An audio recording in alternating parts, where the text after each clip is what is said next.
नहीं हो खबुआ सफल। ए प्यारी बहिन यही से जीवन बा सफल।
जनवों से ज्यादा बहिनी कैलू हमके प्यार कबो भूलब ना दूला।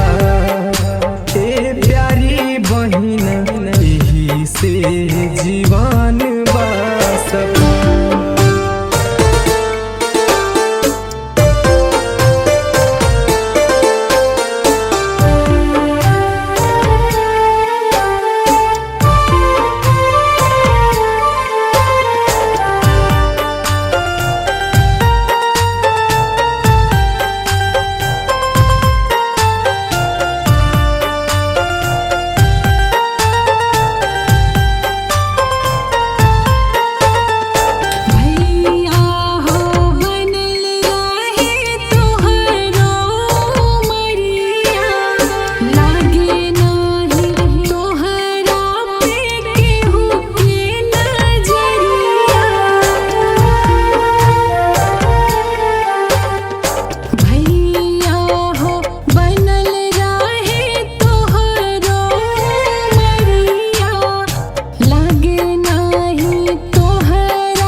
हंसे के जे बोले तू शोभे सन सार बहिनी तू ही मोर परान।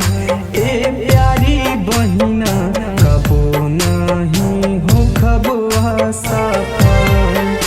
ए प्यारी बहिना यही से जीवन